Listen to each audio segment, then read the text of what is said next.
entering the town of Twin Peaks. There was a fish in the percolator. A damn fine cup of coffee. You are witnessing a front three-quarter view of two adults sharing a tender moment. It is happening again. Take another look, Sonny. It's going to happen again. What kind of fantastic trees have you got growing around here? I'm going to turn it upside down. Sheriff, we got a lot to talk about. Sheriff, we've got a lot to talk about. Little less to talk about than normal, though, I fear. Surprisingly so, but things are still moving, things are still happening as we are gearing up into this, near the end of this arc, we'll call it, this arc of the show. I'm scared. But we have a special guest on here to talk with us. Oh, I should say, this is Welcome to Twin Peaks, Horror Out the Hanna's Twin Peaks Rewatch podcast. You know what it is if you've been here. This is season 2. I'm watching the show for the first time, and Matt's rewatching along with me. I'm a veteran. Not even. Sure. I've only watched it through once, but I feel like the show will make you feel like a veteran, all right? Very quick. All right. Well, today we are joined by a special guest. We are being joined by Dave, who is a writer for Movie Archer. Hi, Dave. Hi, guys. How we doing? We are good. How are you tonight? I'm great. I'm excited to get into Twin Peaks, revisiting these episodes just over the past couple of days. I feel like I'm back in the town. I'm like living in Twin Peaks again. It was a lot of fun to do, so I'm excited to talk about it. Living in Twin Peaks on the outside looks fun. And then the more you watch the show, you're like, what? There's a lot going on there. Yeah. I think Cooper's having that same realization in these episodes. Like, this place is great. Yes. I love the great outdoors. And all of a sudden it's like, what's going on in the woods, man? There's a lot of creepy shit out there. What's up with these owls? So many owls. They're But for watching real, me. Twin Peaks better than Across the River in Canada, clearly. Absolutely. Clearly. Any Canadian scenes in this show are truly horrifying. Yeah. Does he hate Canada or something like that? Is there some bias What did against Canada do to David Lynch and Mark Frost? Great question. They originally wanted the show to be like South Dakota or something, right? And then they moved it because I think they not enough trees. It wasn't pretty enough, right. And it was that's just, so funny. So maybe One-Eyed Jacks would have been in North Dakota at that point. Now it's now across the border. Canada. Now it's not in Canada, north wherever. Yes. Well, so you are also a Twin Peaks veteran, is that right? Yeah. So Twin Peaks has kind of got a special place in my heart. We when COVID hit and we all shut down, Twin Peaks was kind of my safe haven. Okay. I really got into it during that time, and we kind of just texted with a close friend about it and really became invested in the town, kind of what's going on in Twin Peaks, kind of the characters, who we liked, who we didn't like, who we trusted, who we didn't trust. So it really was something that got my group of friends through a tough, kind of time where we were all separate. Well, Twin Peaks kind of brought us together. And I've said this before. I said this before we started recording here, but with a show like Twin Peaks, I feel like you need that discussion after. And the way it's written and the way it's designed, it's hard to marathon through Twin Peaks because you kind of just need to sit on episodes for a while. You kind of just need to take it in and say, okay, what just happened? Let's write some thoughts down. Let's kind of talk with some people to see what happened. And I guess it's because when it was aired way before binging in the early to mid 90s. And I think it's designed to be more of a water cooler show where you talk about the next day with your friends or with your coworkers to see what's really going on. Because it's a hard show to binge. There's just so much happening and just so much to interpret. So, and it really is a special show in my heart, though, for that and for many other reasons. I fully agree with everything you said. It is proper, true TV. And what I mean is every episode can stand alone. There are cliffhangers. There's hooks. They used to call them hooks back in the day with TVs. Hooks for the next episode. But there are times where I'm I don't want to watch another episode because I just saw the most vile, scary thing I've seen in a TV show. And I'm I need some time away. Totally. And you need those breaks. Yeah. Yeah. And then you see the most heartwarming, goofy stuff. And that's what's so fun about the show is this constant back and forth. And it's really just it's a show you kind of have to digest. You can't just jump into the next one and get the next course. You kind of just have to sit with what you watch. Especially, I feel when we're kind of at in season 2, and then definitely season 3 and season 1 as well. You kind of have to take each episode and talk about it. And there's a lot to talk about. Even in this show, even those episodes we're going to talk about, we still have some good discussions. Yeah. Definitely. It is like crazy to think about. We have managed 1 hour episodes, just the two of us talking about 2 episodes of TV. And we probably could have gone on longer. Definitely. But we were like, for the audience out there, they're not going to want to wait 1 week. No. Or for 1 episode a week. Like if I can give them 2 a week, I think they'll be happy. Yeah. You know, like Absolutely. 2 episodes, because that's the world we live in now. I can't take however The binge there's model is I'm trying to think how many, unfortunately alive and well. 18 plus 22 plus 8, whatever it is. That's a lot of episodes. Yeah. That's a lot of weeks. A lot of TV. Yeah. I think when we get to the return, I imagine we will be doing 1 episode a week, unfortunately, for everyone. And I feel like return is you need to. I feel like you need to, because even like, you know, just some of the heavy stuff we're dealing with here, it's tough. It's tough to kind of talk through it. But yeah, I'm excited to get into it today. Yeah. So let's jump in. I'll give us all our background and everything. You're forgetting what? A prompt. Oh, I'm losing my mind. Go ahead, hit us with it. So, Dave, Yes. what Twin Peaks character do you most identify with? Obviously, I'm the show's sheriff, and special agent. Of course, I'm Special Agent Dale Cooper. Don't look at me, you know. Okay. Same. Right. It's like, look at. I feel like I'm on Zoom with him right now. No, I think this question. I'm so glad you asked this, but I obsessed over this question for quite a while because there's so many different. But I feel like because of the way you two have kind of set it up, like Hawk has got to be my guy, right? I mean, he's just like. I just feel like he's in the background. He knows his shit. He knows what's going on. He doesn't intrude. He just kind of slides in here and there, especially in the episode we talk about at the end where he's like not really good at keeping secrets. I love that. And I feel like Hawk has got to be my guy for this one, just because it's just so he's just such a cool character. And I love what he does in these episodes. And I just love, you know, his whole arc.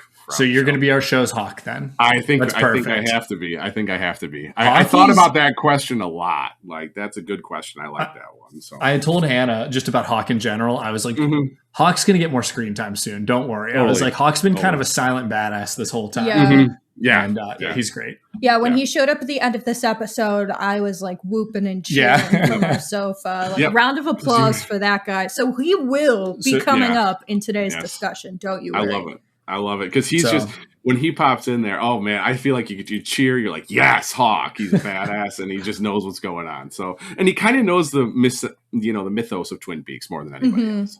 He's in tune with it. Not everyone. Him and Margaret, our log lady, and I think it's important too that we have a member of the police force that is very competent and on their shit. Like, obviously, Truman is competent, but he's got his shit going on with Josie. He's got his little bromance going on with Dale Cooper. Yeah. So I feel like that kind of keeps them in one direction at times. And then obviously Andy's Andy and Lucy's Lucy. So you kind of need very competent sketch artist. Okay. I love Andy. Can I just say, I thought about saying Andy just to get a laugh, but I love Andy. Andy's he's so good in these 2 episodes. I had to pause a couple of times. He just had some great liners. So. I wrote a couple things he said down. I was like, bro, what the fuck did he just say? What's he talking about? 3 men in a boat or something like that? I don't know. Oh my gosh, yes. His sperm discussions were so funny. I sometimes think there's a gas leak in his house in certain episodes and not others. I know. Because there's some where I'm like, Andy, you're good at your job. When he shoots Jacques Renault at the end of season 1, I was like, let's go, Andy. Yes, Andy. And then in this one, he's on the phone talking about his sperm and was like, I got a village full of people or whatever. That's what he's, dude. When he's when he's trying to get the container under the chairs and it's so fast. Yeah, I'm talking gas leak or black mold or something in his house. Something's going on there. Something, and it's different every day. Yeah. Okay. Well, he does give me whiplash, and sometimes I struggle with how it alternates between him being competent and not so. This is why that guy on YouTube thought he was the killer. That is very funny. I did not know that. Is there a guy on YouTube? How dare they? There was a guy on YouTube that made a whole thing can I solve the case before it's revealed? And his prediction was Andy. So spoilers, Andy did not kill Laura Palmer. Andy did not kill Laura Palmer. I hate to break anyone's bubble there, but yeah. The first time he sees a dead body, Laura, he breaks down. Just openly sobs. It would be a genius cover. All right. He cries a lot. This man could not hurt a fly. Yeah. Yep. True. Okay, so let me get into just a little background fun facts on these episodes. So the first one we're covering is season 2, episode 4, named Laura's Secret Diary. It was written by Jerry Stahl and Mark Frost and Harley Peyton and Robert Engels. It was directed by Todd Holland, aired on October 20th, 1990, to 12.8 million viewers, down from the 13.7 million, unfortunately. We're doing that every episode, Dave, because it is kind of interesting to see, since that was such and it was such a cultural phenomenon. You got 12 million people. I mean, it's different these days, but to have 12 million people watching something, that's special. Yeah. That's awesome. It's just unfortunate because the pilot was like 30 million. It really has like crazy. steady decline. It was still pulling a lot of of the viewing audience, but then eventually ABC started moving time slots around. That was another big issue, was they kept switching it. So it was Bob Iger right there, right? Yeah. Well, hey, Bob got it on on air in the first place, so we'll give him credit for that. Yeah, I'll give him credit there, but he apparently went to war to get this. Yeah. Like he went against the other executives. So but wasn't he the one like pushing Lynch to say you need to solve this? I'm sure. I'm pretty sure he was the one saying we need some resolution here because I can't keep your show on the air unless we get it. It was him and a bunch of the just execs all over. That just logically is so stupid though. Like it just simply doesn't make sense that you're just not gonna maintain the same audience when the core mystery of your show gets solved. Yep. Like that's just not how it's gonna work. So like the logic makes no sense to me. I mean, hell, the Jim and Pam love story in The Office, we got through 4 seasons. They literally don't get together until season 4. And we held on for that shit, let alone an actual murder mystery. Yeah. And Iger's like, well, you should probably solve it. And then kind of the show, Lynch leaves and then comes back. It's a whole thing. So, yeah. Yep. Oh, I know. I plan to, once we get through that main thing, I have a lot to say because I don't want to spoil too much. So no. Yeah.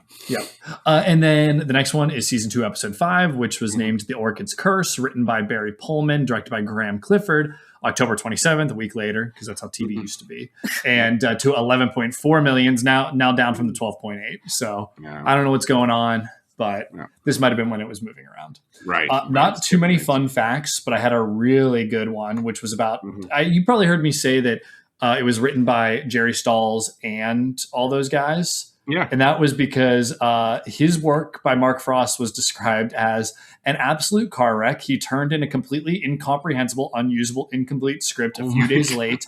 And as I recall, there was bloodstains on it. What the fuck? What the hell? Yeah. Sir? I was wondering what's going on here. This Jerry guy, I guess, worked on CSI and did some of the grossest episodes of that too. Oh my God. Had kind of a weird career. He's from Pittsburgh, Pennsylvania, which is where I'm from. So, okay. Nice. And the other one was this, again, I'm running out of fun facts when we get to this point in the show. Yeah. But Graeme Clifford, he was the director of the second episode. He has an editing credit for the Rocky Horror Picture Show. Which we love. A bunch of other stuff too, but that was the one that called to me to bring up. Very cool. Very cool. Yeah, it is funny how TV directors at the time, just like, you do 2 episodes of the show, you do 2 episodes Alf, which I think one of them did, and something else, and then your career's over. Like, that's it. Yeah, I made a couple things.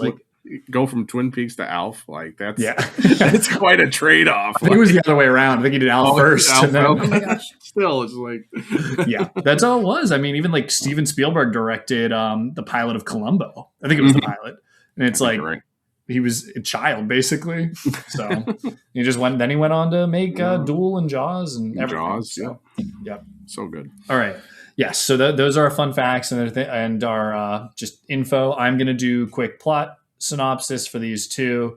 So here we go. Episode 4. Leland confesses to murdering Jacques. Rumor spreads that a food critic going by the pseudonym MT Wentz will be visiting Twin Peaks. Norma believes that a positive review could bring new business to the diner. Jean blackmails Ben with a videotape of Audrey being held captive, demanding $125,000 for her return with Cooper as the drop-off man. Harold reads excerpts from Laura's diary to Donna, but refuses to give it to her, claiming it holds no evidence to her murder. Josie returns, having been shopping in Seattle, and Pete tells her that Catherine is presumed dead. Lucy reveals to Andy that she has had an affair with Dick Tremaine, who could potentially be the father of her child. Donna enlists Maddie's help in retrieving Laura's diary. Josie introduces Pete to Jonathan, the new ponytail man that we talked about, who she says is her cousin. Once Pete leaves, Jonathan tells Josie it is time for her to return to Hong Kong. And then later, Jonathan beats up and threatens Hank at the Double R Diner, which we love to see, to be honest. Episode 5, Cooper finally finds Audrey's note and realizes that she has gone to One-Eyed Jack's. Hawk discovers that the house Leland claimed to be occupied by Bob is owned by 2 retired school teachers who have no knowledge of Bob. As Leland's court hearing begins, Judge Clinton Sternwood releases him on bail and deems Leo incompetent to stand trial. Sternwood advises Cooper to keep his eyes on the woods. Awoke from her coma, Nadine mentally reverts to a teenager, believing herself to be a high school student, and demonstrates unnatural strength that she doesn't seem to be aware of. A Japanese businessman, Mr. Tajimura, offers Ben $5 million for the Ghostwood Estate development project. Ben tasks Cooper with delivering Audrey's ransom money.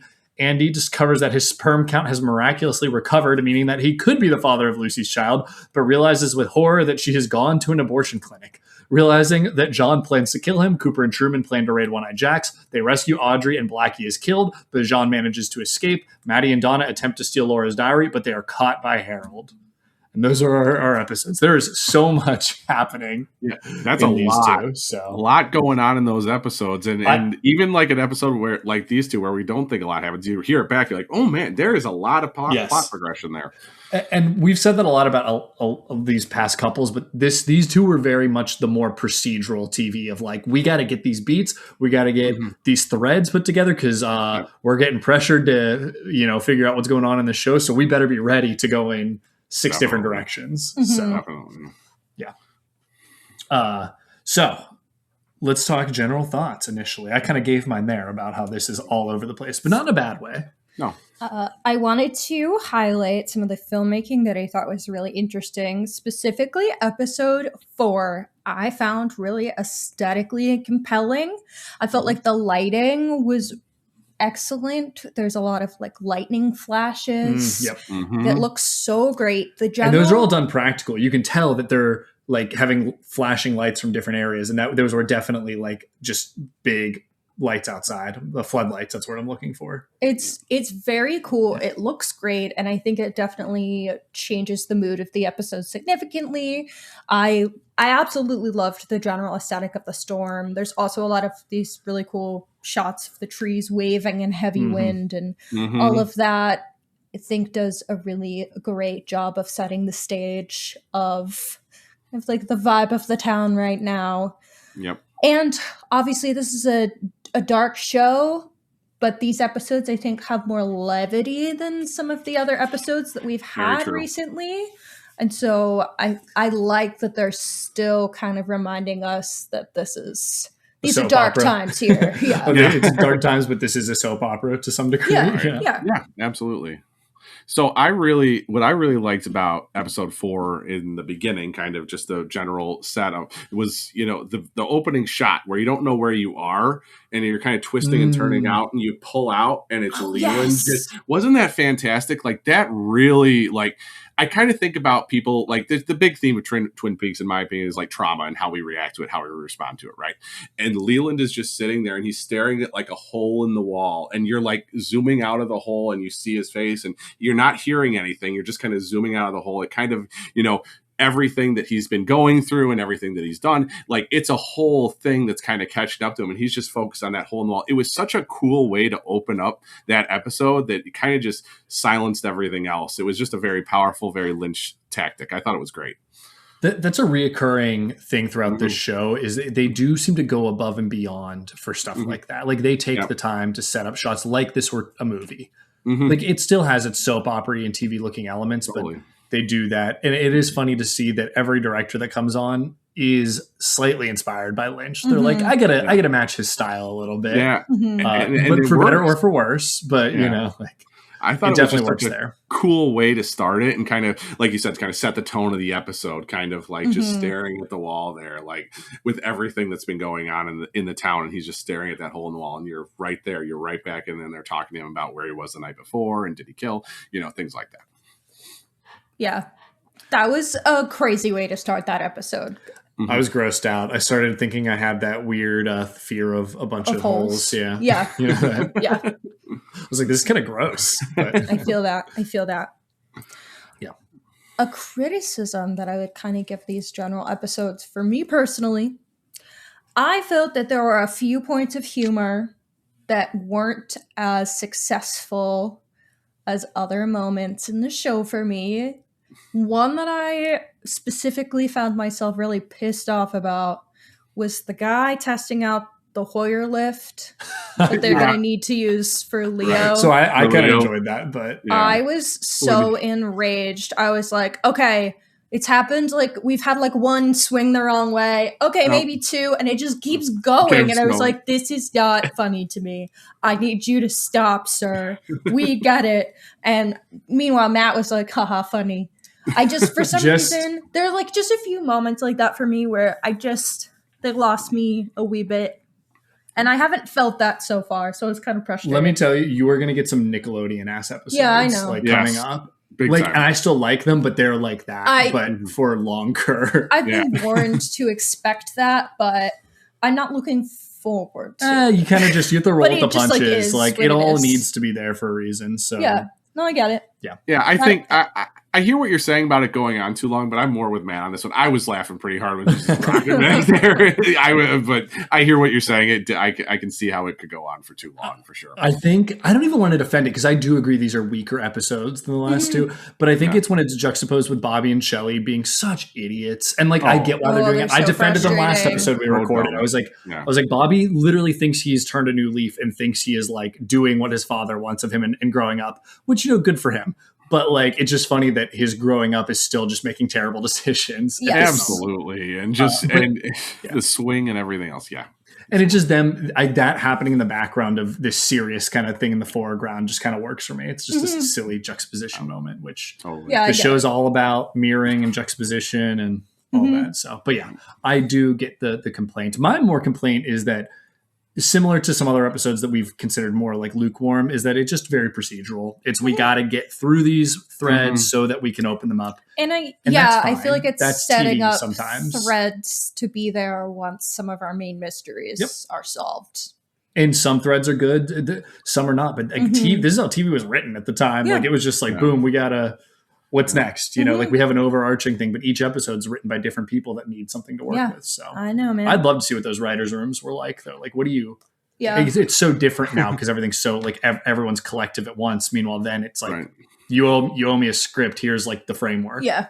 Here's what you need to come up with. Yeah, you're right though. Like, what were the discussions like? Like, how do you determine, where this episode goes and how you fit everything in? It's just like a puzzle you got to piece together, and it had to be such a hotly debated topic. Like, how does everything fit into? And sometimes, with Twin Peaks in particular, you watch an episode like that was great, and you watch the next episode, it's like, well, it just doesn't match up to what came before. But then the next episode redeems. It can be such a roller coaster at times, and it's worth it, but it's just you got to ride the ride here. It's kind of what makes it work though, because I think if everything were like episodes 1, 2, and 3 of season 2, like totally. I mean, I'd be having enjoy panic it, attacks if every episode was like that. Yeah. So yeah, but that's my main. Any other general thoughts, or we want to start getting into our next section? Let's get into the next section. Perfect. Let's dive in. Okay, so we have Special Agent Cooper on the case, which happens to be our sheriff here. Needs to list some moments you think are going to matter for us later, as our newbie. So obviously, there's the Leland of it all. We have some Leland updates here. He's pleaded not guilty and is being released on bail. And we also get the update that no one by the name of Robertson ever lived by the Palmer's vacation home. 2 school teachers, both women, they said lived there together. Yes.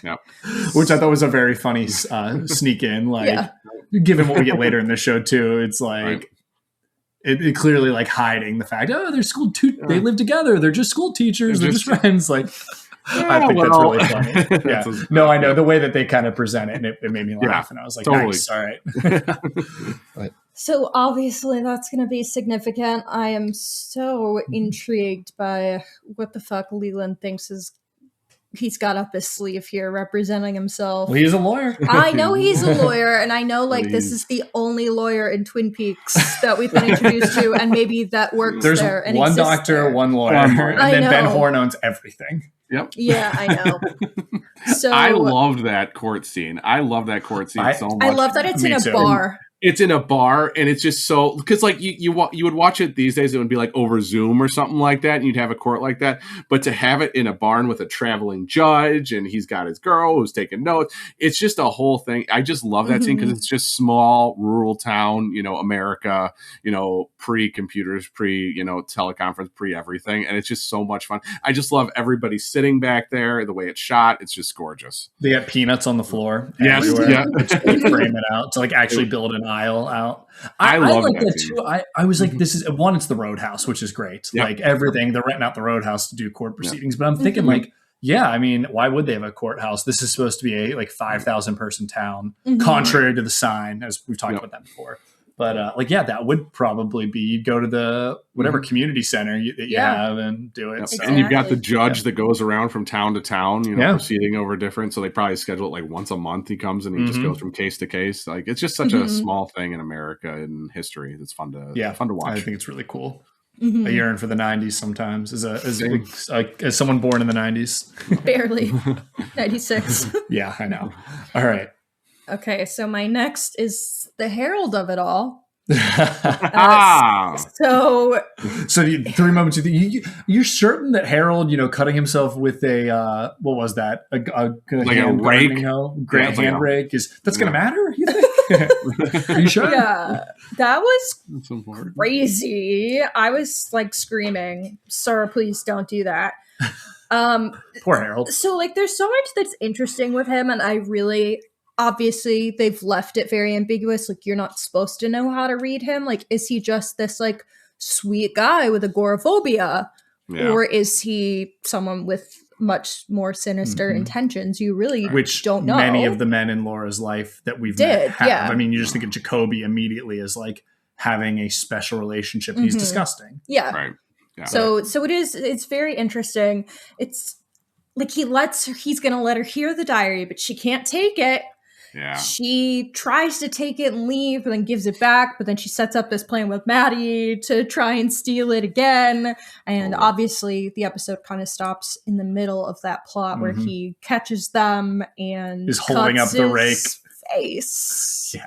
So when I watched this the first time, I thought he was so full of shit. Like I really was annoyed by him, but like rewatching it, I appreciate him more. He also has like the best line of the episode. He's like, "I grew up in books." Like I loved that line. I actually wrote that down. That was such a cool line. But I think I appreciate his character more the second watch through is what I'm saying. And I think we're cynical now. So we were seeing him as like a faker, and then just in the day and age we live in, watching the second time, it's like, no, this is like, you were supposed to feel a lot of empathy for this character. Like they're clearly and that's, like an ill man. That's kind of like where I'm struggling to figure out like where I fall with it, because it's anyone who's listened to Horror Hour knows, like I work in mental health.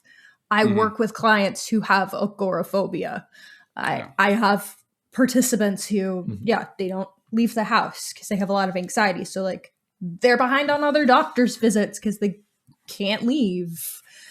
So I have a lot of empathy for that. And I do think the performance he's doing is pretty perfect. But it's nice. Okay. It's like uncomfortable, but I think that's kind of what's so tough though, is because we've been surrounded by so many people who have been obviously terrible to Laura and other people in the town. It's hard to know where he's at, especially with the diary. Like, why can't she take it then, buddy? Exactly. Just like transcribe it somewhere else and let her have it if there's nothing shady about you in there. So that is like where the frustration and concern comes in. And I'm just like, I think you're getting the exact reaction the show wants you to have. Exactly. I think so. And I think I thought like when he fainted, I thought he faked it to get the diary back. I remember watching it the first time and thinking like when he like passed out, when he passed the threshold, I thought it was just to get an attempt to get the diary back. So, but now I'm like, oh, poor guy. I feel bad for him. Like, I hope he's okay. But the first time I was so cynical towards him. I was like, you faker. I know you're just trying to use it to get the diary back. So I know. And that was tough for me where I was like, oh, that's kind of the fucked up of her to do. But there's a very real part of her that probably doesn't believe that he has agoraphobia. He seems like a high functioning, like handsome guy, which like you don't. And sometimes multiple people say, even Hank is like, oh, who are you going to date with? Shut-ins and elderly people? And then, Yeah. It's like, no, there are people with agoraphobia that are just normal. That's the best word I can put, Yeah. young people. So I will say, I noticed this time him having the panic attack. To me, it looked a little more mystical this time, where like he walked out and something was not allowing him to leave his house, which I did not notice the first time watching the show. That's a great catch. I didn't even think about that. That's good. I like that. I like that approach because it would make sense. So yes, given everything, like, and I think it's meant to probably go either way. But we've said it before. We're like, who put the fish in the percolator? Is Pete playing with fish, or is that an indication early on that weird shit happens in this town, like cream corn traveling from a plate to a kid's hands? Like, Cream corn scene. it's just kind of a thing. Like, we know that this town is not normal. And so like that is another indication that can go either way, which I think is cool writing and film. Definitely. So, yeah. Okay, my next moment. Yes. I know I just kind of wrote down people and then events associated with them. So the third is the Jean of it all. He killed, I wrote Blanky on accident. He killed Blackie. He killed the perfume counter worker. And now he has Hank and thinks Hank is FBI. Because Hank stole the guys. Hank stole the guys. The guy who we thought was MT Wentz. I know. His FBI. Yeah, he's got That his shit badge was so with him. funny. What a comedy of errors. I didn't even note that in the plot, because how could you? It's I like, know. Well, I was also like, Hank, if you took the wallet to identify that this was the food critic or not, and then you realize it's not, just drop the wallet on the ground like it fell out of this dude's pocket or bag or wherever the fuck. Hank's not too bright. We know Hank is that. not too bright. Everything can be explained away in the show, though. Even shit like that. It's like, well, of course Hank held on to the Hank is wallet. dumb. Like, Duh. I loved the one part in the restaurant that I loved, and I'm blanking on the name right now. I wrote it down in my notes somewhere. The guy that they tell to go to the back and he starts eating out of the kitchen. Who is that? That was so funny. I don't Wasn't remember that the name funny either. I wrote it down, and they're like, "Go in the back, go in the back." And he's like, he's eating his burger and fries back there. I thought that I wrote it down somewhere here, but yeah, it was. That would be an appropriate cherry pie moment. Yeah. Okay. That was very funny cozy. though. So those are your moments you'll think will matter later, or moments I will also add a fourth. Andy Sperm Works. Yes. It's got a village full of Indians or whatever they say. No, What did he say? says- What's the quote? I wrote it down, folks. I'm Thank a whole damn town. I'm a whole damn town. Yes. I was like, Andy, is shut the best. fuck up. Andy is the absolute best. Like, if you're not laughing, that's so good. Well, since I'm mentioning Andy, I did write Andy down for one of my character vibe checks. Oh, we're Let's moving hear on it. to that anyway. So Okay. let's vibe check. Yeah. Let's do it. I feel like I might upset Dave here. I put no. Andy at a 6.5 out of 10. How dare you? He's a Okay. 10. Solid 10. No, go No. ahead. I want to hear it. Okay, sometimes, some episodes, I love Andy. Yep. Some episodes, I'm like, Andy, you're too dumb.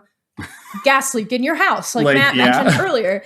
And so I think because he alternates between being so competent and then such an absolute moron, I kind of struggle with him at times. I'm a whole damn town. I laugh, but then I'm like, is this man's IQ a standard deviation below average? Like, what is happening? And then He's just excited. but then he's he's not like infertile. this right? You wouldn't incredible, beautiful art. He contains magnitudes, and that's beautiful. But also, when he's being peak dumb, I get a wee bit frustrated because I think you're better than that, Andy.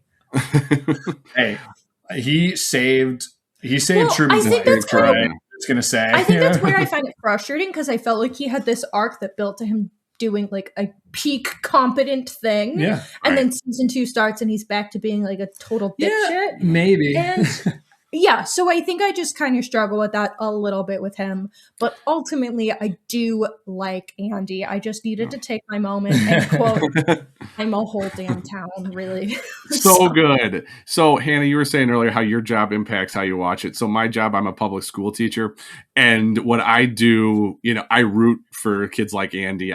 So when I see Andy, I see a lot of my kids that I work with. And I'm like, man, there's so much potential in there. There's so much you got going for you. And then when he says the shit that makes me laugh, it just takes me to my job. So I can connect with that on a lot That's of adorable. levels because just the connection, because I see my kids in Andy because they can be so fucking stupid sometimes, but also they can be so smart. So, and they have those moments of brilliance that you root for, and you're like, man, they got it. So I guess that's my connection to Andy. I'm always rooting for Andy. So that's yes.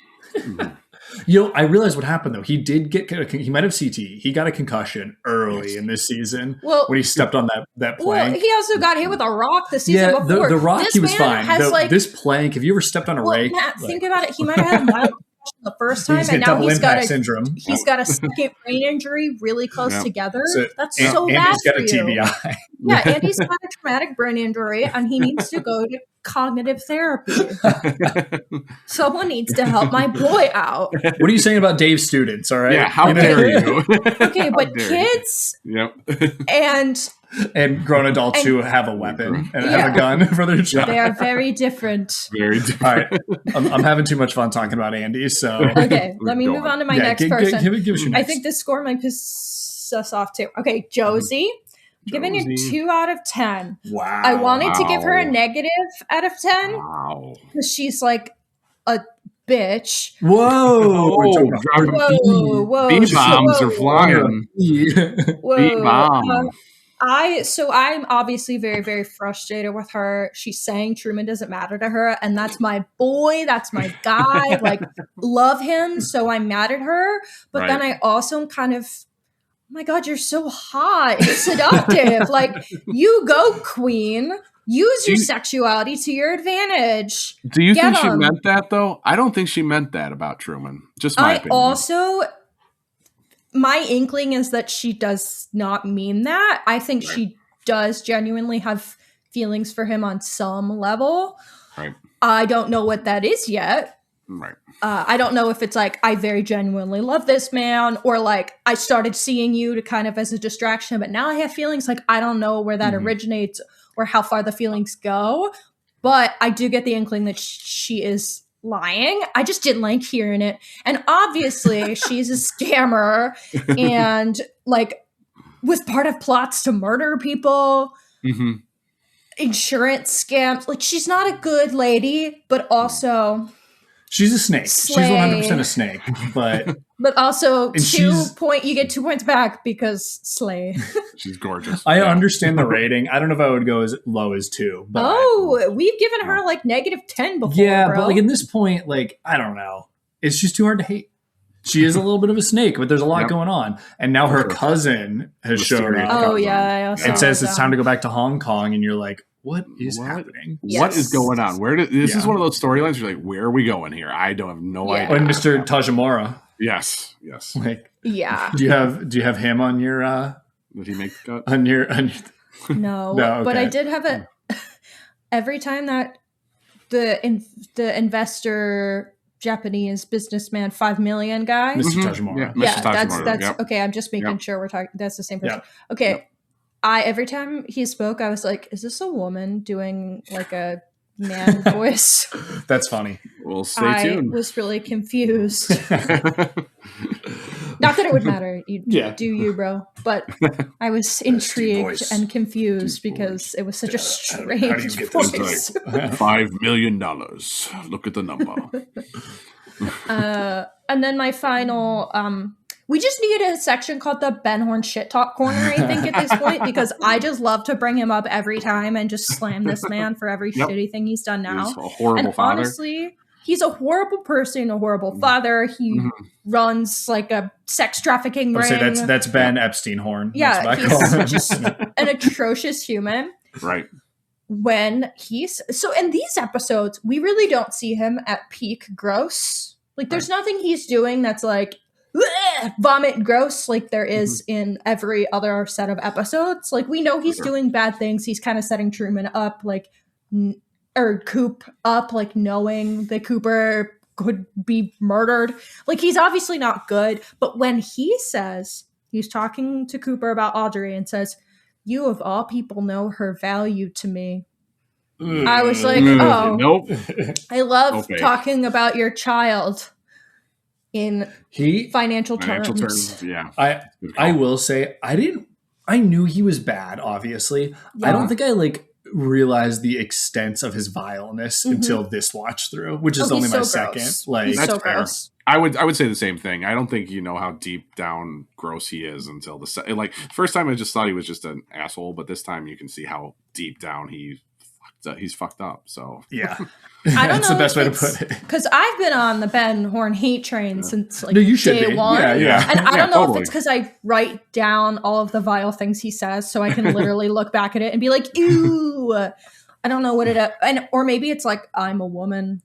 I who's to say? But like I've hated that man since the second he walked on that screen.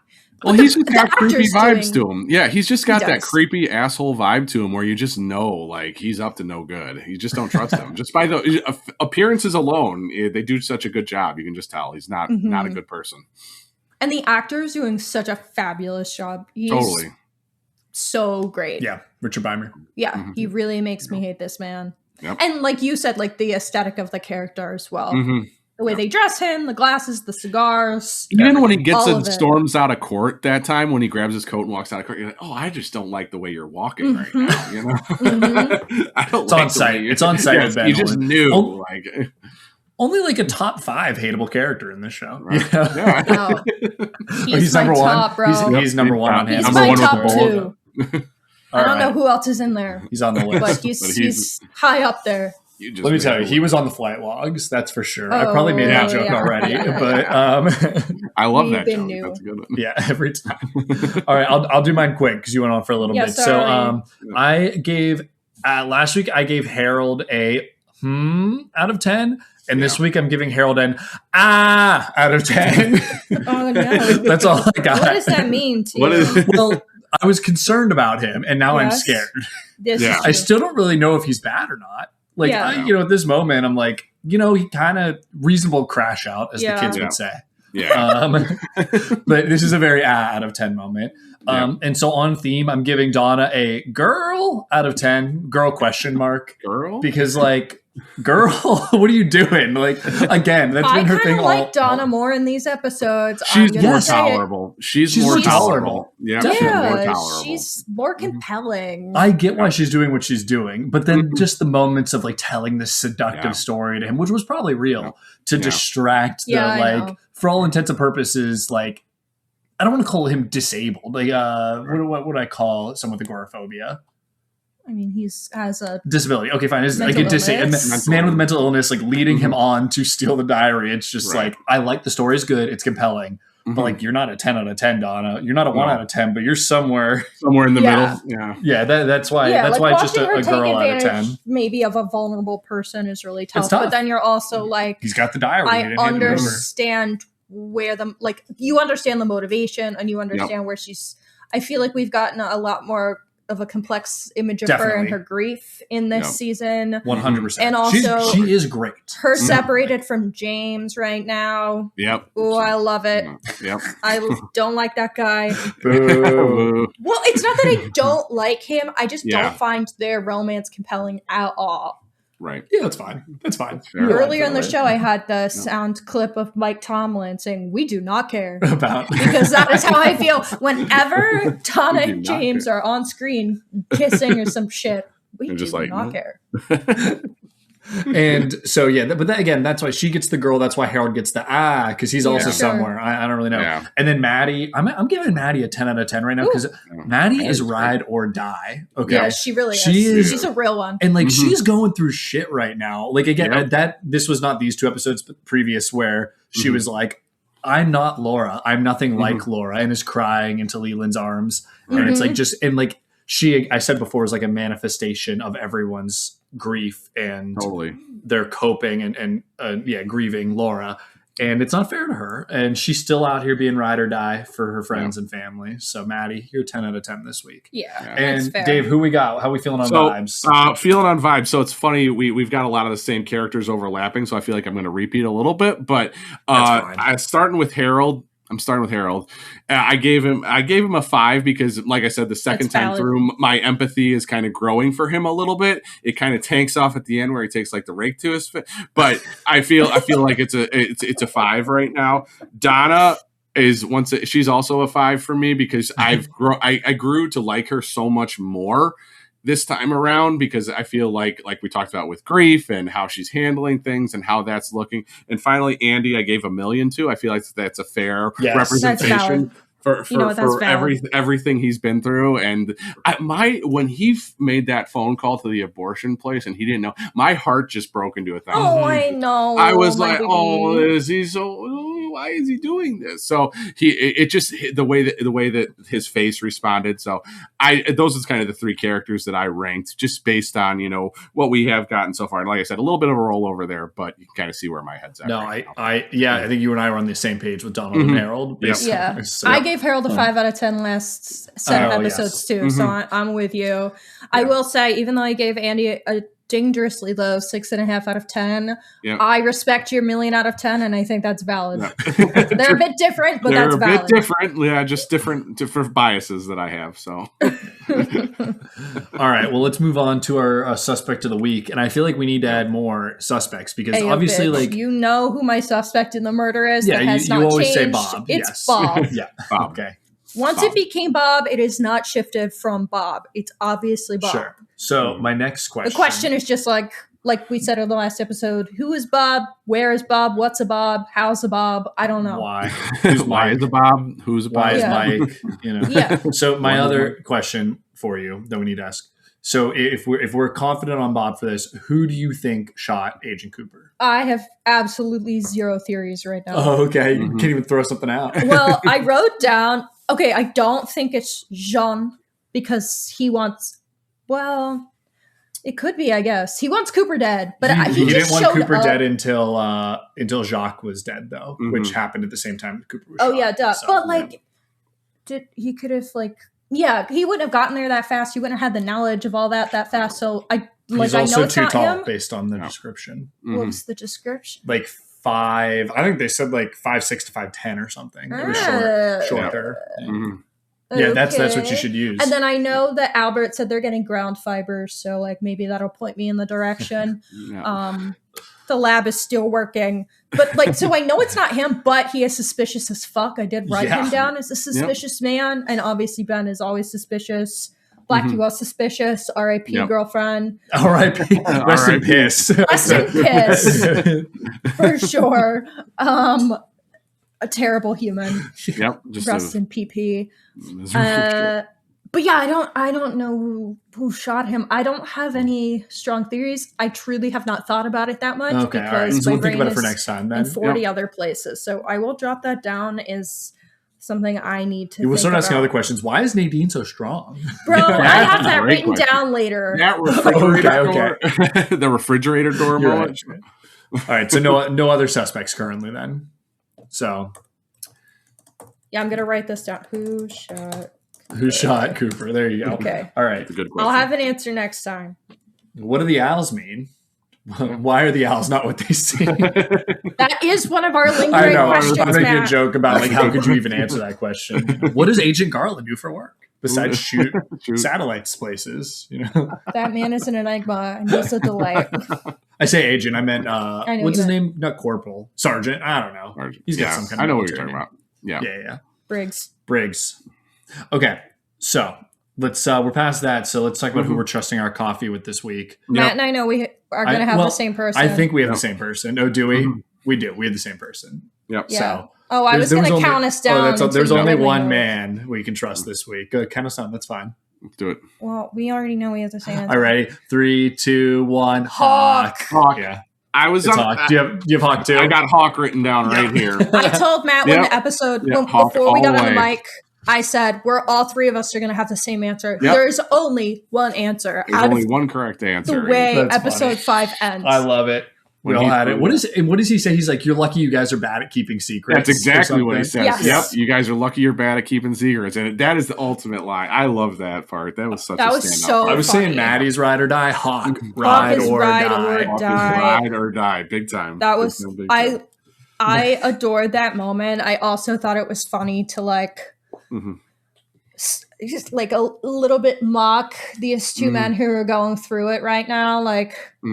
Cooper and Truman are not having the best night, and Hawk just reels up and mocks them a little bit. He compares them to little gossiping schoolgirls. He also iced a guy. Yep. Yeah. He straight up killed a dude. Yeah. That is the weird, like the end of that episode is just so strange, and it's so like out of left field for Twin Peaks, because usually Cooper's, practical, and that end of the episode it's like killing people, punching people. Oh man, it was just so out of nowhere. One of my questions was, Cooper punched a woman. How does he feel about this? Right. And She had it coming, apparently. She did. Obviously, if she had it coming, you got to do what you got to do. But I was like, he does not strike me as the kind of man who would lay a hand on a woman. He's much more practical. Yeah. I do want to talk about Cooper for a second, because I was a while back talking about how he changes throughout the show, and that is a theme that they focused on early. And I have a note here that I always ask, is Cooper good at his job? Mm-hmm. And I think he is. But how things have changed from the beginning is he has fallen in love with the people in the town of Twin Peaks. Mm-hmm. And that is clouding his... And Truman. And Truman. And that has very much clouded his judgment as a federal agent. Mm-hmm. And that's fine. I mean, that has continued to happen. But this is very much a point where it's like, my guy went across country borders to working for basically a mobster to shoot and punch people who are running a brothel to get an underage girl and bring her back. Like, my guy's a federal agent killing people. I don't know if he actually killed anybody, but like attacking people in Canada. Like, we're going to go to war with Canada if anybody finds out that Cooper, an FBI agent, was there. But it's like, he's been pissed these past couple episodes, which I noticed. Like, Cooper's not his cheery self, because he's like, this shit's slipping out of my hands. People are getting hurt. People are in danger. Yes. Audrey, who I feel that I'm responsible for, is a 17-year-old who just got sold into sex slavery, possibly. Right. Like, dude is not, he's pissed. And I kind of like pissed Cooper, but it's like he's slipping a little bit in terms of his judgment. Yeah. But what else are you going to do? Like, he had to do what he has to do. So I think, like you said, the whole town's kind of getting to him a little bit. The pressure's on, and it's starting, the mask is starting to slip a little bit. And now we'll see. He still tries to be upbeat at times, but it's definitely getting to him for sure. And I love the becoming I read some quote earlier that he's basically becoming a more enlightened person by being in Twin Peaks. Yeah. But it is interesting how that definitely goes against his role as a FBI agent, and how that's going to change. So I just think really cool and interesting moment to go there. So, absolutely. Okay. So let's hit on some our cozy nightmares, or our cherry pie moments versus our Black Lodge moments. So Dave, Hanna and I've been going first a lot. So why don't we let you go first? So for my coziest moment, and Hanna kind of mentioned it earlier, I think you guys know where it's going. I love that courthouse trial scene. That was just so cool in the small bar area with like the food on the floor, and just the way it was shot. I thought it was just very cozy, and just kind of, you felt like, this is the way towns in the rural Pacific Northwest are. For my Black Lodge moment, the most unsettling, I felt like the ending of that last episode really kind of was just out of nowhere. And like I said, so uncharacteristic, and the violence was there, like you said, he punched a woman. He really it was the way he kind of grabs her was so awkward. You're going to show me where she is. Like, it just felt so strange to me as a fan of Twin Peaks, because the whole build up for this episode, and then that kind of takes a left turn. You're like, where are we going? So I really feel like that at the ending kind of, it didn't take away from the quality of the episode a little bit, but it did kind of strike me as odd, I guess, a little bit. I just didn't see it coming. So. Okay. Yeah. Hanna, you want to hit us with yours? So my cherry pie moment, my coziest moment, is when Cooper's at the bar and he's waiting for his bookhouse boy to show up. Yep. And it's Truman. It's How so sweet. cute. I just have to jump in. I also picked that one, and my note was, "You're looking at him." It was so cute. I think that's what he says. He's like, "All right, so where's your man?" Oh no, it's not "You're looking at him." It's "Where's your man?" Oh, he's here. Yeah, and he's like, it was so cute. He gives a little snap and point. Yep. That was great. And then he just kind of pats him on the back there. That's a special moment. Yeah. I wrote greatest down, bromance in history. There's another scene of the two of them talking, and they're like so close to each other. Yeah. They stand so close to each other, and I was like, they need to kiss. And in that moment, I kept just going, kiss. And so the two of them interacting, they've done so cherry things pie. more intimate than a kiss. That boop. Oh, early the in the boop season, was so cute. little grab the nose. I mean, whoa. Yeah, those two. Larry Flynn Boyle was apparently jealous of Audrey. She should have been jealous of Michael Oatkeen. He gets the most time. Yeah. Who knows if that's true? That's the rumor. I never know. There's a lot on speculator on Who whatever. knows? Cool. All right, sorry. So So Black Lodge moment. yes. Okay, I have a million. a million, A you get million, one. a lot. So I have 3. Sure. So first, Nadine's superhuman strength Yes, I would agree. unsettles the hell out of me. Refrigerator door. Yep. It's so unsettling. It's tough for me that she's not in the safety of a hospital or There's only one doctor in Twin Peaks, Anna. You want her to go, or 2. You want her to go to go to Seattle. Send her to Seattle. Hey, you want her to go to Jacoby? No, send her to Seattle. I think she needs both mental and physical health support right now. Yeah. And going home with someone who is not prepared to take care of her in whatever weird, fragile, but also superhuman strength spot that she's in is not appropriate to me. So the superhuman strength is unsettling as shit. I need to say one thing. I want to say, I feel like I'm going to pat ourselves on the back. I've seen people talk about the show in a very CinemaSins way. Like, how could this happen? The way we talk about it is actually applying real world things. And it's really funny to me to be like, get this woman to a psychiatric hospital now. And that is, I'm just going to say, this is why you come to our show. All right. Right. Because that's funny. Like, we're not complaining about what the choices the showrunners have made. No. We're just like in-world complaints. Like, somebody help this woman. Yeah. Well, Sorry. there's obviously Carrying a around a difference, like- refrigerator. she's carrying around the refrigerator. What are we doing here, folks? Oh my god! Yeah, this poor lady. She's going. Your through- entire town is run by a pedophile, which I guess that's kind of the point Yeah, because like that's that not- is a thing that that still happens, happens. Yeah. unfortunately, in a lot of places, which Right. David Lynch knew. Yep. That's why he said him and Mark Frost knew. Said it a long time ago. But okay, go ahead. I almost just said something that was going to get me sued. Oh, If yeah. anyone ever found this podcast. Okay, I'm going to move on from that before I say it. My second Black Lodge moment is Harold. Oh wait, I realized I made it sound like David Lynch knew, like in a bad way. No, it was more he knew that. No, that he was, just has a he has a on- feel on life Yeah. and knew that Yeah. the suburbs are scary. Saying David Lynch knew sounds like I was saying he knew what Epstein was doing and didn't do anything. And I was like, oh wait. The only reason it sounds Let me like backtrack. even remotely like that in your head is because you keep saying Ben Horn is Epstein. Yeah, you're right. All right, sorry. I've interrupted you like 3 times, so go ahead. Okay.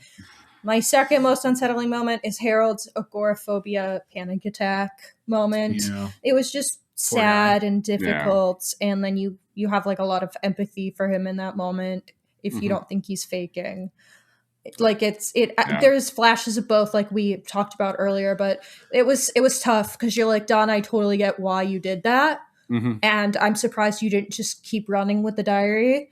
Right. But also, I'm glad that she had the empathy for him to stay behind and help him get inside. That was just so emotionally difficult. And then, of course, all of the nonsense happening at One Eye Jack's is terrible, terrifying, horrifying. They're literally drugging this girl and planning to kill her. It's so fucked up. And then the whole ending sequence, like you said, it's all so unsettling.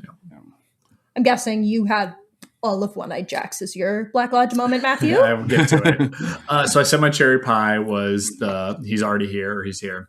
Yep. I keep doing my somewhere in between because I love attention and I want to talk more. So my somewhere in between, I have the judge deciding that Leland can get bail because it's just a lot of Leland scenes have been somewhere in between because like now that he seems normal again after, just straight up murking a dude in his bed. And getting white hair. Yeah. It's this moment of like, I really appreciate this judge being like, well, he's not going to offend again. Like he can't kill the person that, well, again, unless they finds out who really killed Loris and Jacques didn't do it. But it's like, he doesn't anticipate he'll offend again. He's a community person in this small town. So it's like this judge feels, at least in the moment, to be making like a reasonable, sound decision, but at the same time, it's also like he did like kill a guy. Maybe we shouldn't. So I'm feeling very like conflicted on that. And I just think it's an interesting in between moment that made me. I don't know. It's just everything about it, and it's like, well, I feel bad. Also, Leland defending himself, it hurts. Everything he's been through hurts. So. Yeah. And my Black Lodge, I just wrote One Eye Jack's Holy Hell. I think specifically every time that they have to like bring out the not rubber band, but the arm tie and the needles to insinuate that they're putting heroin And they're drugging Audrey with, they say drugging, and it's like they made it pretty clear it was heroin with the imagery. And that is really scary, the idea. And that they're probably going to plan to just OD her at some point. Like, and what do they ask? Is she dreaming or something like that? That's so dark. Yeah. Like, that's just really just a hard thing to hear. And just, you feel sorry for her. You're just, oh my God, you see her there and she barely knows where she is. And it's just a heartbreaking scene. And shout out Sherilyn Fane for like the drugged acting with the eyes rolling and everything. So I mean, she's been great the whole show, but I get sick thinking about it. So. For sure. A lot of good crossover here for our cozies and our cherry pies versus our Black Lodge moments. Yeah. So, all right, we're close to wrapping up, but I know we have our little new dying to discuss corner. So is there anything either of you need to say about this episode that we didn't say already? I actually have none unless you bring it up. So the only thing I wrote down, which I didn't know if we'd get to, but we kind of touched on, is just Lucy's pregnancy. First of all, when Dick Tremaine showed up, I instantly knew that he was there to give her money for an abortion. And it was a women's intuition, because I forgot about that. No, I immediately was like, this motherfucker. And then he started talking and I was like, oh my God, he's really doing it. And then he did it. And part of me, like, obviously it's a sitcom, or it's not a sitcom, but like a soap opera-ish show. So like there's humor in that because it's a show, but it's also disgusting.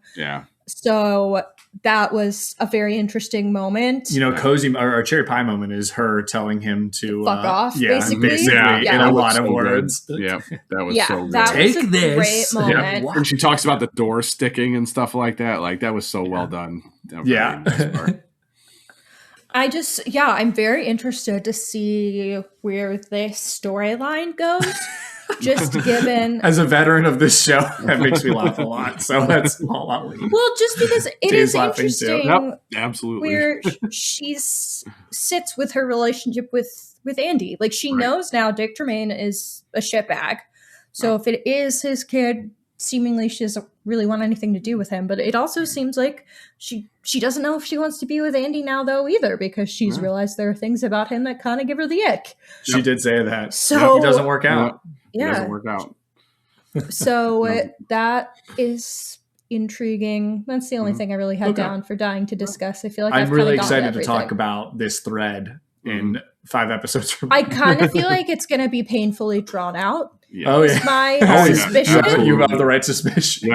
Well, especially because the whole show so far has been like 10 days and a pregnancy lasts much longer than 10 days. So I fear for how long I'll be sitting in this. What I will say is you cannot predict where this is going to go. No, not at all. No, not at all. She's pregnant with an owl. No. There's. I was like, what's when I was my talking about things guess? Getting very Nickelodeon.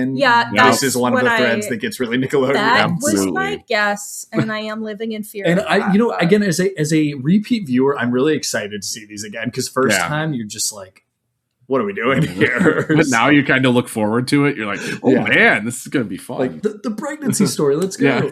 All right. So anything you need to discuss, Dave, or dying to discuss? No, I think we covered a lot of it. I really, I felt like although the characters in these episodes kind of, there wasn't really as many exciting high beats. You still had some fun moments between them, some fun dialogue. I really felt like these 2 episodes, you kind of appreciate a character like Andy more, Harold, things like that, and you kind of get to know them just on a deeper level, especially Harold. I feel like that's really powerful to see him faint, even if you don't believe it. It's just like to see how far he will go, to protect the diary, or wow, he's really struggling with his mental illness.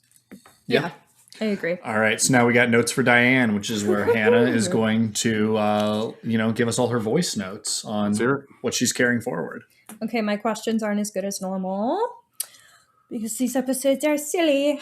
So they answered some things. So if a man named Robertson never lived by the Palmers, what, who, what, where, when, why, and how is Bob? Hold on to that question. Yeah. That's one I'll tell you immediately to take. Yeah. Okay, some of these get silly. I wrote down Nadine's weird superhuman strength, ... What the fuck? Adrenaline. They said it. She's just pumping her body's pumping adrenaline. Yeah, and see, I heard that, and I disregard that explanation. But not Nadine thinks she's 18. No, that makes more sense to me. Yeah. She's in high school. It's like, aren't you in high school? Cheerleading tryouts. Cheerleading And calling him Eddie. Calling him Eddie like he's a kid. Yeah. It's sad. It is sad. It is. It's very sad.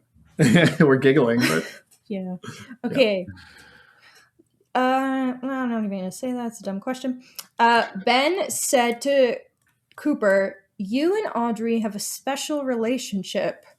What does Ben think their relationship is? great question. Very I don't good know. question. Because it seems like Ben's not paying attention, but apparently he's got eyes and ears everywhere. Yeah, that's intriguing. Or does Ben just think that everyone's like him? That's what I'm wondering. Well, that's a great point. That's Does a really he good point. know that Audrey has a crush on him? Does he He know probably that, thinks they're like, fucking.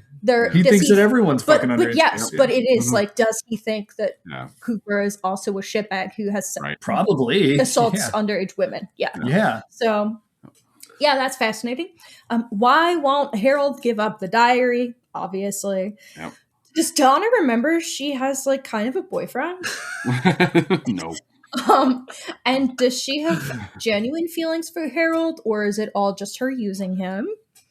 All good I don't think questions. Donna even knows the answer No. to that question, to be honest. Yeah. Which is, No. that's another magic thing of the shows. Mhm. These are real people. The characters are actually, Yeah. as silly as some of them are, they're complex and have like feelings that make sense. Yeah. Even James. Mm-hmm.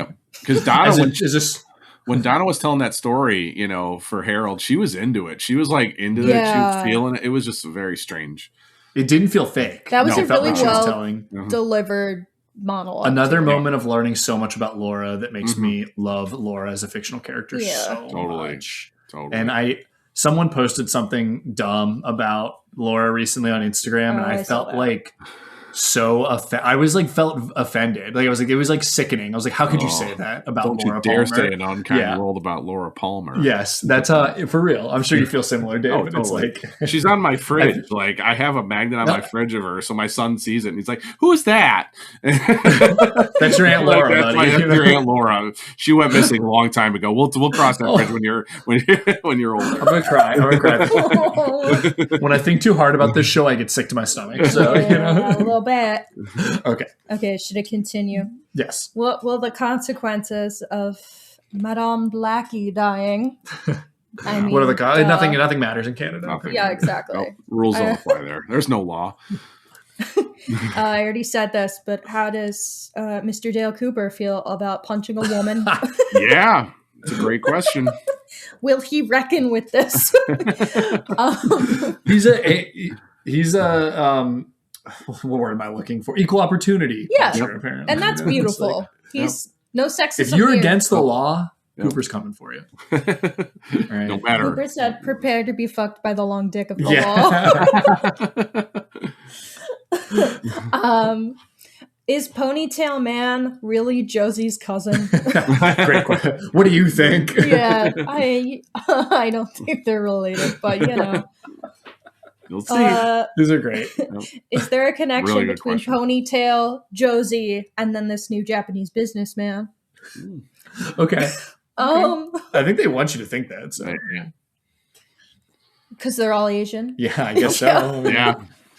Yeah. Did Josie marry what's his face, her deceased husband, for money / land / resources, or for feelings? It's kind of Hold on to that question. Yep. It's- I would pull in that your one back in too. pocket. Yeah. it's kind of giving. That's it. Right You do now. ask a lot of good questions, I'll Yep. say. I feel like sometimes if I say hold on to that, is that a spoiler? Or it's like, no, just hold No, on. it I think just that's Yeah. like Yeah. you're on the Play right out. threads. Yeah. Yeah. And then finally, I have, where did the one-armed man go, and what are the drugs? They're Albert's got him in the lab, right? I know Mhm. he does, so we should hopefully get some sort of answer, even Some if that answer is like, we don't know what this All they is, we've said never was- seen it. Without chemicals, he points. Without chemicals, he points. Yeah. And so, You- speaking of without chemicals, he points, Mhm. the questions that we have previously discussed that I'm holding on to include without chemicals, he points. What does that mean? We know chemicals. What does he point? So no answer on that yet. No Yes. answer on that. Why does Harold have the diary? No answer yet. Why is Bob spelling his own name with the letters under the nails? How long have Laura and her mother had, quote, dreams? owls, question mark. Why is Log Lady so worried about owls? What does the giant mean by the owls are not what they We say? also didn't even talk about how the judge who just showed up I was also like, had that under Diane to discuss. keep your eyes on the woods. But we did what is bring that? that I up know. vaguely. I just mean that's another guy from out of town. We already have It's like this noticing suspicion, and yeah. the judge is like, just so you know, like this is not a normal place. Like Right. he just spelled This it is out a for weird us, place. and it's like, and then I also had is the baby Andy's. Oh. And then was Lara's body brought back to the house or harmed in the home because of the stain that we see in Maddie's vision on the Good ground? question. I like Good it. question. So those are my These are all good lingering ones to carry forward. I keep questions. saying that. So And then we are adding the Robertson living by the Palmers thing. Yeah. And did Josie marry for resources or love? Yeah. Essentially. yeah. I do love the Josie arc, so It's I like following her. fascinating. That's like one of the biggest mysteries right now. Also, Like, where what the- the hell's going on? with Where her? the hell is Catherine? Dead? She's not dead. That's what they're Hurley saying. was like, They're saying Hurley that was she's like, dead. hey, They didn't find the body. No teeth even. I at that help you heat. out, Shelly. I help No. you not be tied up, and I'm blowing this popsicle stand. That See isn't a ya. question you would think Shelly would know. So, Right. but no one's asking her.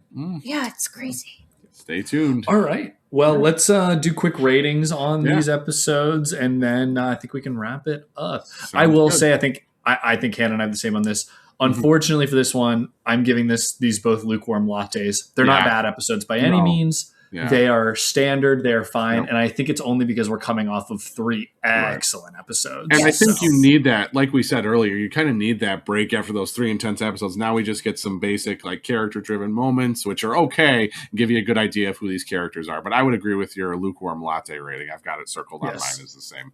And we have excellent moments in these episodes. It's Yeah, more just as a absolutely. whole. It's Yeah. like, Yes. but it's like I want some lukewarm lattes in Yeah. here. You know, Right. that's They like can't all be It's hot like- steaming cups of of fresh. yeah. They can't Black. always be a As- damn as- hot cup of coffee As with a black as cherry midnight pie on the slice. moonless Black night.